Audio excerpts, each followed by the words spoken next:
Bago tayo magsimula, ipopromote ko lang ang aking online shop sa Shopee at sa TikTok, Miss the Queen PH. Meron po tayong mga power bracelets na ako mismo yung gumawa. So meron tayong mga bracelets for attracting money and abundance, mga pampaswerte. And then meron din tayong bracelets for protection, anti-evil eye, anti-inggit, and also for balancing your chakra. Meron din tayong bracelets for intuition, wisdom, courage, communication, clarity, and love. So lahat po ng ating bracelets ay meron ng kasamang pouch, instruction leaflet, and extra string. Ayan, meron din tayong mga intention oils and spell jar for prosperity and protection. So lahat po ng items ay cleansed and intention set na siya specifically to the buyer. So available to sa Shopee at sa TikTok shop. Link on the description. Thank you so much and happy shopping! Cancer, hi! Welcome to Miss the Queen PH at ito ang inyong energy update for October 1 to 15, 2023. This is a general reading. Just take what resonates. Thank you so much sa lahat ng sumusuporta dito sa ating channel.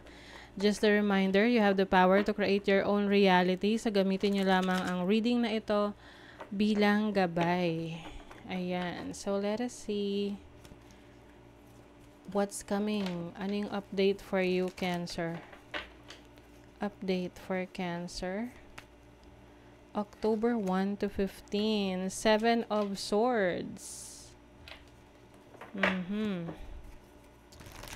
of Swords is about deceit, dishonesty. So, we will clarify that. I feel like you are walking away from the BS, no? Yung mga tao, sitwasyon sa paligid mo na feeling mo iniisahan ka lang. Feeling mo inuuto ka lang, ganun. You have the Emperor. So, you are finally taking control of your life. Ngayong October. You have the 5 of Swords. You're going to be very competitive.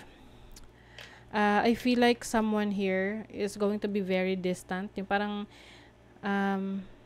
iiwas, no? Iiwas or pakikinggan muna or magiging ano muna siya, sensitive sa paligid niya bago siya magtiwala. Kasi yung iba sa inyo, pwedeng meron ditong niloko, no? Naisahan.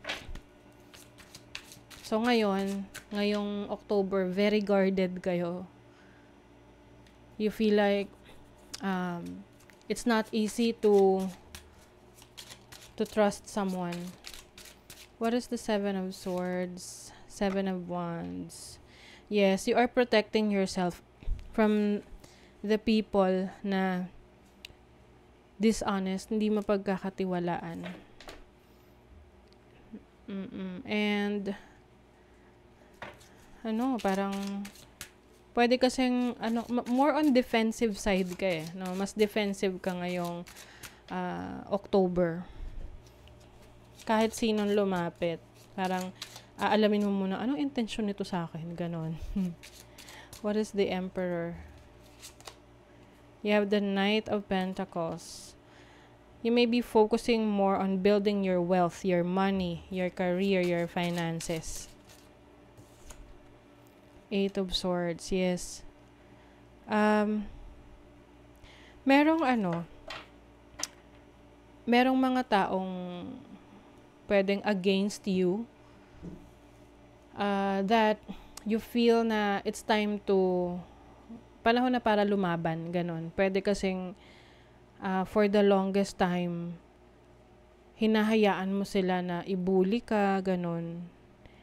And ngayong October 1 to 15, you feel like it's time to fight. Oo. Ayaw mo na yung parang lagi na lang tinitake advantage or yun nga, pinagsasamantalahan yung kahinaan mo or yung kabaitan mo, yung kabutihan mo. Kumbaga, you're done with them and you're here to defend yourself, to protect yourself, to gain back your power. Okay? So, sa money career, Merong mga pwedeng merong pinangako sa'yo sa trabaho, sa career, or ka-business mo na hindi i-fulfill. Pwedeng may pangakong kontrata na pipirmahan, or merong let's say promotion na sasabihin ngayon mo makukuha, pero pwedeng ma-delay. Okay? There's also rewards for you. May mga bagay kang ginagawa sa trabaho at sa career mo na magiging rewarding for you. Meron kang attention na nakukuha galing sa ibang tao. May ibang nakakapansin ng trabaho mo. And you are going to be very determined in achieving your goals. Meron mga tao na hindi reliable sa mga pinangako nila sa'yo, sa pera, sa business, sa trabaho mo. Pero hindi yon pipigil sa'yo para maging successful ka sa trabaho, sa career mo.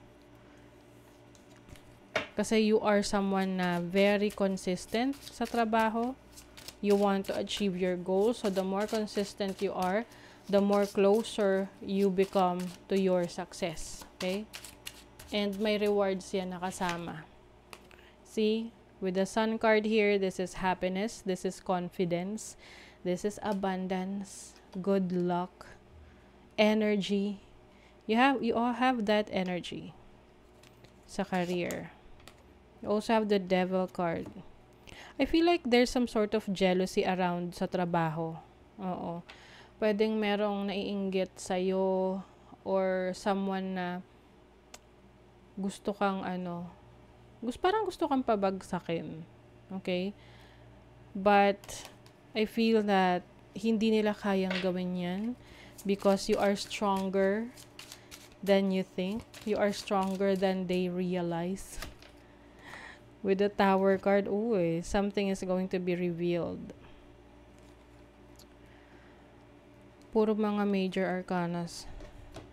So sa trabaho mo, sa money, career, finances, merong mga big events na mangyayari. So some of you are going to be rewarded sa career, sa trabaho. Some of you meron ditong marireveal na tao sa buhay mo, sa trabaho mo, sa career mo na sinasabotahe ka. And you're not gonna like it, of course, but at least malalaman mo kung sino sila. 'Di ba? And then sa love naman, sa love, flirting, effort, parang may nagpapapansin sa inyo. Potential, may potential ang relationship na to. So, yeah, para sa mga single na Cancerian, you may be meeting a person na mag-e-effort, manghaharot sa inyo.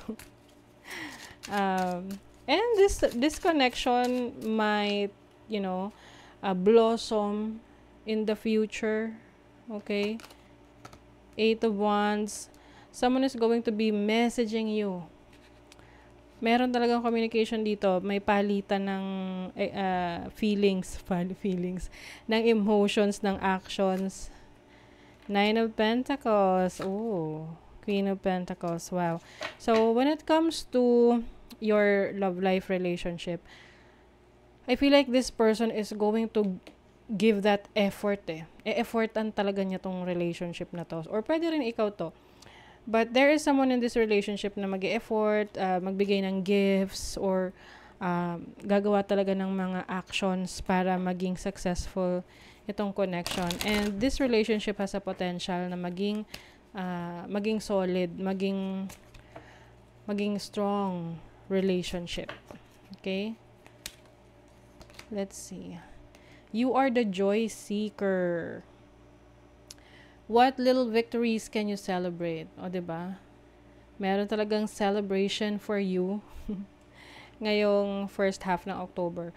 So, it seems na meron kang achievement, can be sa career mo, and then you are going to celebrate that, malaki man yan o maliit, as long as merong milestone, merong kang achievement, may pagbabago, and I feel like you are also going to embrace dating ngayong October, no?